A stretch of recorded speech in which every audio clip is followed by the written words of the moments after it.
4910, votre région. Radio 4910, autour du Perron. Autour du Perron, c'est un coup de loupe sur un lieu, une activité, un événement de notre commune du 4910. À l'occasion des Magritte du cinéma, c'est à la une, l'émission de l'RTBF nous a fait découvrir Gaëtan Depagne, un Belge qui exerce le métier de dresseur pour animaux de cinéma. Dans ce reportage, nous avons découvert un border collie noir et blanc qui est en fait le chien de Sandy Copette et de Michael Berthollet, des Teutois, qui habitent dans le quartier de Chauffé. Nous les avons rencontrés pour qu'ils nous partagent leur passion du chien. Tout d'abord, nous allons faire connaissance avec les 4 chiens présents.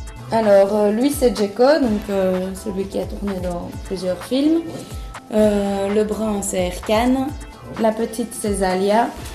Et le petit, c'est Sake. 3 border collies et un croisé, Jack Deckel Pinscher, c'est pas très bien. Dixit les propriétaires. J'ai ensuite posé la question à Sandy, comment a commencé sa passion pour les chiens. Voilà, j'ai commencé petite à 10 ans avec mon croisé Deckel sur la plaine de Jeux, rue des Grands Prés. Voilà, lui faire descendre le toboggan, remonter. D'abord instinctivement par soi-même et puis on va dans un club, on apprend certaines choses. Moi j'ai commencé à faire de l'agility et puis une discipline qu'on appelle 4B qui est en fait de l'obéissance mais un programme belge. J'ai fait plusieurs disciplines avec lui, j'ai fait un petit peu de mordant, j'ai fait un petit peu de pistage. Et donc en parallèle, je lui apprends pas mal de tours, des tricks comme on appelle ça. J'ai suivi aussi 2 stages avec Françoise Burton qui est assez connue dans le milieu du chien. Nous lui avons ensuite posé la question de savoir comment elle a rencontré Gaëtan Depagne, le dresseur d'animaux stars. Donc en fait, mon père connaissait très bien Gaëtan Depagne et donc comme mon chien sait faire plein de tours depuis qu'il est bébé, en fait je le travaille par passion simplement et donc il a vu mon chien, il l'a trouvé vraiment chouette, il l'a pris pour un premier film, un deuxième, un troisième, un quatrième, un cinquième et puis les émissions ont enchaîné et ici c'est vrai que c'est de plus en plus fréquent et donc voilà mais c'est entièrement moi qui l'entraîne. Nous lui avons posé ensuite la question de savoir comment se passe la préparation du chien pour un futur tournage. En fait, ça dépend du scénario. Maintenant, par exemple, une fois, il devait aller chercher des lunettes sur la table. Déjà, il est habitué à apporter toutes sortes d'objets.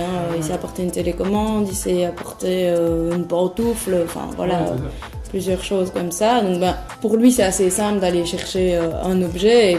Il suffit juste de lui montrer, je lui montre, je lui dis apporte. Et souvent, il comprend vraiment très vite, quoi. On récompense, donc souvent à la friandise, au jeu, et voilà, on conditionne le chien. Maintenant, faire oui, souvent, ça c'est simplement un bonbon qui est agité devant la truffe du chien. Quand on arrive sur le tournage, on retravaille ça à l'endroit où le chien va devoir l'effectuer, on travaille ensemble, on voit... Voici à présent la liste des films et des productions auxquelles Jeko a déjà participé. Il y a eu d'abord le tout premier qui s'est passé en août 2015. Là, c'était un film français, Le Correspondant. Ensuite, il a tourné dans un film luxembourgeois qui s'appelle Gutland. Le troisième, c'était Drôle de père, qui est sorti en novembre, je pense, de Amélie Van Help. Le quatrième, c'est un autre film luxembourgeois, mais là, je n'ai pas su le nom, donc on ne sait pas le retrouver. Et le cinquième, c'était un court-métrage. Je sais qu'il est allé tourner à Verviers, et là, je n'ai pas eu le nom non plus. C'est souvent quand même un rôle de figurant. On ne l'aperçoit pas très longtemps, tout simplement parce que ça ne se met pas dans les scénarios. Et voilà quoi. Souvent il est plus mis en avant dans les reportages, les émissions. C'est ça, oui. Parce que ça, il en a fait 3 quand même. Hein. Oui, il a fait 3 émissions, donc il a participé à Tout s'explique, aux Enfants de Noé et ici dans 7 à la une. En parallèle à l'émission 7 à la une, nous avons découvert également une page Facebook où l'on retrouve toutes les activités de Sandy et de ses chiens. C'est la page Jack Enzal Working Dog.